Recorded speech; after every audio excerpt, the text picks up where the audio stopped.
Yo, what is up, everybody? Chris here from Fake Sports News, Access Rotation, however the flip you know me on these interwebs. And today I'm going to be bringing you guys our last major of the year, Major 4. I'll be giving you guys a quick preview of what to expect going into this weekend's matches in beautiful Dallas, Texas.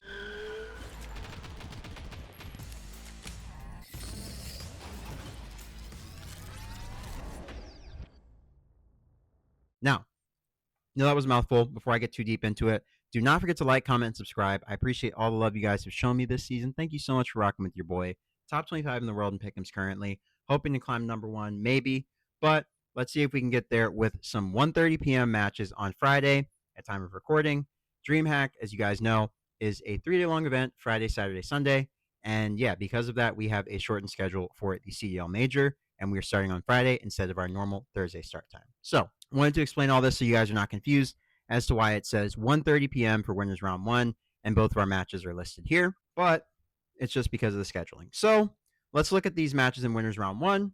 Miami Heretics taking on the Minnesota Rokkr. I think everyone has a pretty clear winner in their minds, which is the Miami Heretics, who have looked much improved since adding Super at the start of Stage 3, going into their home major, right? So, in our next series, we have the LA Thieves taking on the Vancouver Surge. And speaking of teams who did not do well at the Miami Heretics hosted Major 3, the Vancouver Surge are looking to right their wrongs and maybe get to a grand final. But to do that, they would have to get through the LA Thieves, which personally, I'm thinking Thieves here, even though the Surge are hungry and they do want that dub.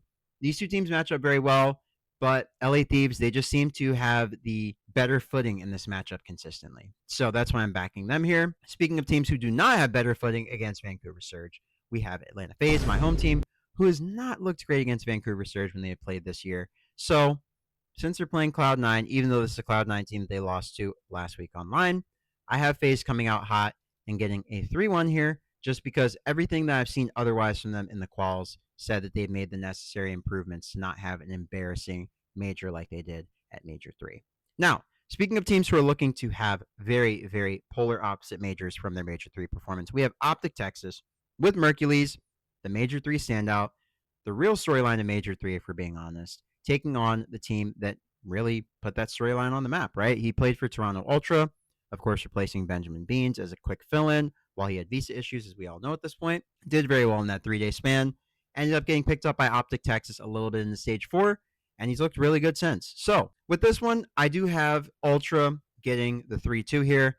I think that they did match up recently, obviously, as you guys know, and it was a 3-0 in favor of Optic. But as I said in my recap video, if you missed that earlier today on the channel at time of recording, go back and check it out. I think it was online cheese for the Toronto Ultra. I don't think that they're as bad as they showed in the 2 series that they lost really decisively, which was the 3-0 to Optic, and then I believe a 3-1 to the Vancouver Surge. So, yeah, I mean, Toronto online, one thing that's been consistent for them is just inconsistency. So that's why I'm liking them here on LAN. I feel like they're a team that when they get to LAN, they do become a little bit more serious, a little bit more locked in. And this Optic team, they have improved recently, but I haven't seen enough convincing metrics to tell me that this Optic team would take down a team like Toronto that's looked good all year long, even though people thought that for some reason they should try out Mercules in place of Beans, when Beans was the one who got them to being a top 4 team in the standings all year long. Merc literally played for 1 weekend. I get the thought process, but why would you go for an unsure player when you have a player that's played with you all year? It just doesn't make sense. Like, if you're Ultra, you're not making that gamble. So, enough on that. I just got really tired of that narrative in the community. Just had to give my 2 cents. So, anyways, in Elim Round 1 at 4:30, later on Friday, of course, we will have the Minnesota Rokkr taking on the Boston Breach.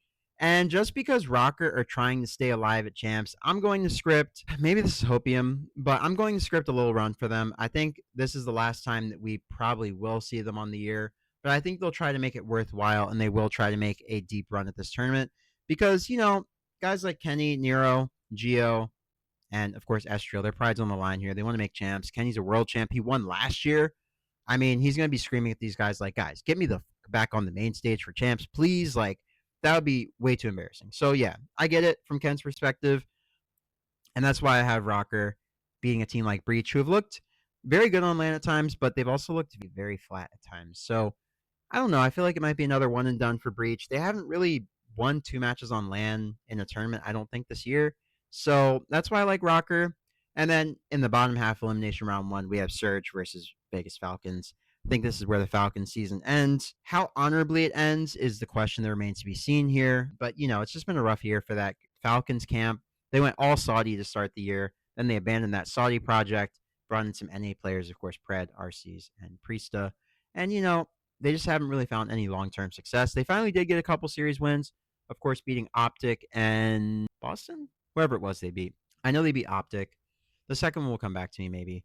But anyways, I think that's it for the Vegas Falcons series season here. I think the Vancouver Surge or the LA Thieves, no matter who drops to face them in this lower bracket, I think they're going to farm them. And yeah, it's not going to be pretty.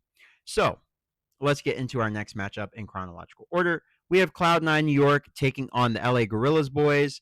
Yeah, I mean, LAG, they could really play some serious spoiler here. They have 40 points on the season, maybe 50, if I'm thinking correctly. I think they won 5 series on the year, maybe 6. Anywhere from 4 to 6. They're not very good. Cloud9 New York, I feel like they are the better team, but LAG, they are very formidable in map 1s. They've also shown recently that they are very formidable in map 4s. They are not a team that you want to allow to come back into the game. So yeah, as a New York Knicks fan, I just got Indiana Pacers flashbacks. Fuck this, we're out. Optic, Texas, Royal Ravens. We're going on to the next series. I'm not talking about that anymore. That Knicks loss is way too raw, guys. All right. Anyways, Optic, Texas, Carolina Royal Ravens, Mercules, Hercules, Torcules, don't matter. I think Merc's going to fuck these boys up. 3-1. Excuse my French. I just don't like what I've seen from the Ravens. Maybe this take ages like milk. Maybe it ages like wine. I don't know. We'll see. Anyways, in our last matchup of Elim Round 2, we have the Minnesota Rokkr taking on the Vancouver Surge. I think this is where the Minnesota Rocker's Cinderella story finally ends. I think the shoe gets put back on Cinderella's foot. I think the fairy godmother, she summons the pumpkin carriage thing, and yeah, clock strikes midnight. We go back home. So yeah, I'm thinking that's how we end Friday. I think we end it with a Vancouver Surge 3-1. And then going back to the top half of the bracket, do we start in winners? No, we start in losers. Okay, so round 2, elimination round 2, we start off with an absolute flippin' banger. Cloud9 New York taking on the Optic Texas side with Mercules, Hercules, Torcules, whatever you want to call him. You will be saying his name after Optic Texas gets this done in 5. All right? Now, stay with me, guys. We're going back to the top half of the bracket. Winners round 2.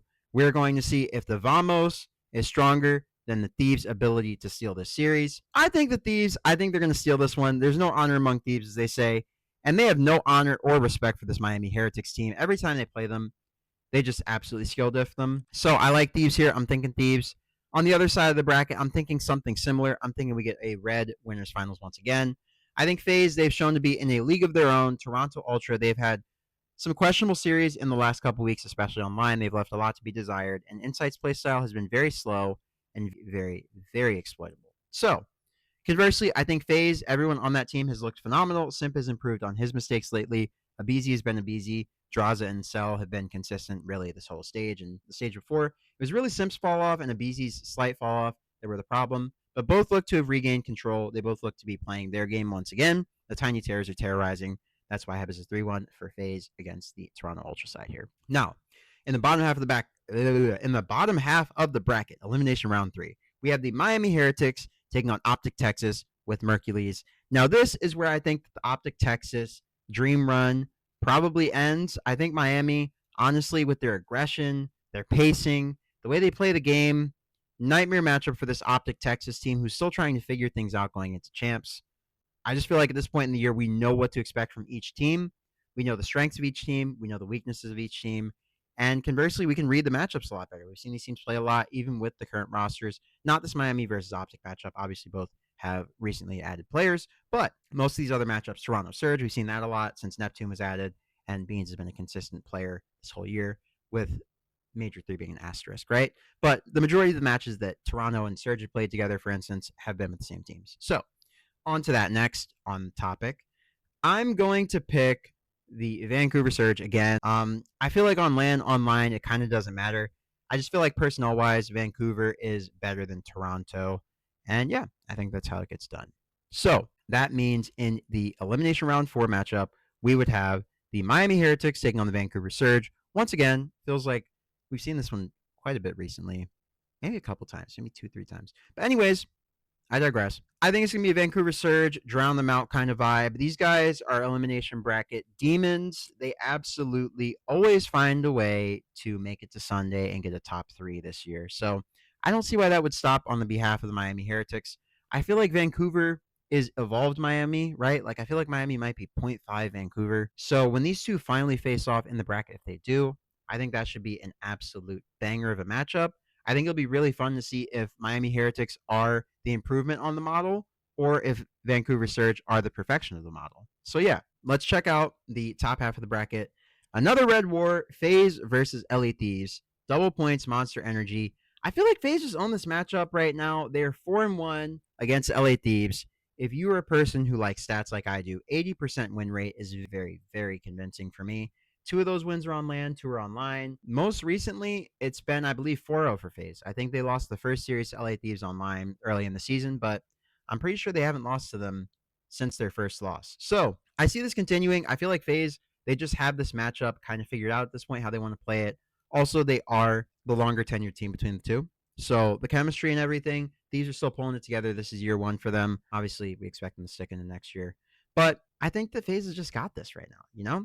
So speaking of teams that got this, I think the LA Thieves, I think they got this against Vancouver Surge. I think like George Lopez on his TV show, they're gonna be like, CL fans, I got this. You know what I'm saying? So 3-2 LA Thieves, just because it feels right. You can't really underrate a team like the Vancouver Surge.